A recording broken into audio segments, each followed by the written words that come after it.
Okay, I hope you enjoyed the around the body. Now let's head on to the figure eight. I am going to swap out kettlebells, okay? I'm gonna put this guy over here for a second. And I am going to grab this 12 kilogram vinyl dipped smaller kettlebell. Reason being, when doing figure eights, the larger kettlebells can definitely get in the way. You can bump your shins, you can bump your calves. You can still do it with a heavier, a larger pro style kettlebell. I just don't typically recommend it. So, the figure eight is a squat. It's a squat that involves transitioning the kettlebell from one hand to the other. One hand to the other. I know we talked a little bit about deadlifts last time, picking up the kettlebell. Let's just quickly review squat basics. Things to remember: butt out, drop your weight, your bum back, but keep the weight in the center of your feet. Chest is always up nice and tall, head is looking straight forward. Squeeze your glutes, stand up nice and tall. All right, good proper squat. Try to keep those knees at least equal in line with your toes or a little bit back. You don't want to be doing any of that, okay? Basic squats, we're not here to teach you how to squat. Hopefully you already know how, but just remember the basics. So, picking up our weight. Once again, we're gonna let go with one hand. Now it is very important on this exercise that you continue to hold the outside of the handle, guys, okay? You're gonna find out why in a second. When we transition this through the legs and go into our squat, we actually turn the arm and the thumb, turn inwards, okay?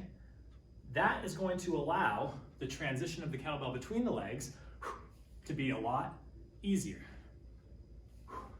If you don't turn it and just pass it like this, your legs will start to collapse, you might bang into your leg.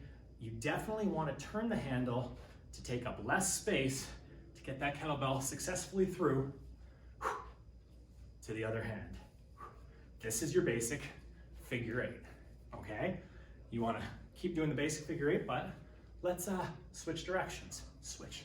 So now I'm going back to front, back to front, back to front. I want to show you the side angle for a second because there's two different ways you'll see people do this. When I teach the basics, I like to keep the kettlebell nice and close to my body.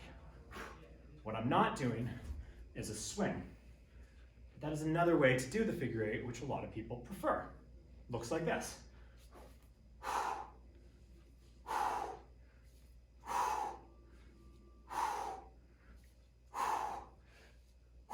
They actually swing the kettlebell out in front of them. There isn't a right or a wrong way to do it. You can do what you want, but for the way I'm teaching and for keeping it basic and for starting people off, do it without the swing because there's a lot less likely to go wrong. With the swing, again, you can bring that kettlebell up, your knee can collapse in to avoid it. So it's a little bit more of a complex advanced movement and you just have to be careful with it. Okay, so we showed you the regular direction and backwards. Now, let's add movement to it. So let's show you progressions, okay? I'm gonna start with it in front of me, and I'm gonna take a step out to my left. I step first, and then the kettlebell pass through will follow. Then I tap my feet together. Then we go back in the direction that we came. Notice the foot always leads first.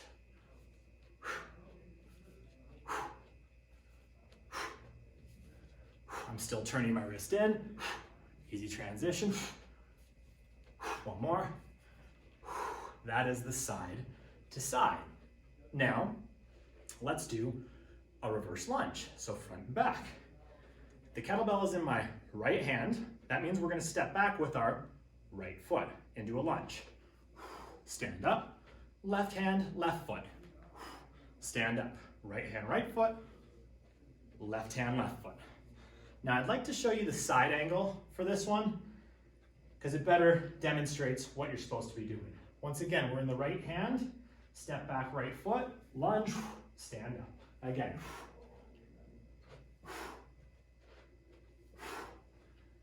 I do call this a figure 8 lunge. Some people might call it a tactical lunge. There's different names for it. It's still the general principles of a figure 8. You're just adding the lunge to it now. So that's another cool version of the figure 8. Lots of different versions. You can definitely progress it, but those are the basics right there. You can do plyos. I'm not going to get too much more advanced. That's what I would like you to stick to. Great job. We're going to move to an exercise called the halo next. It's very similar to around the body, only this time we are going around the head. Take a break, grab a sip of water.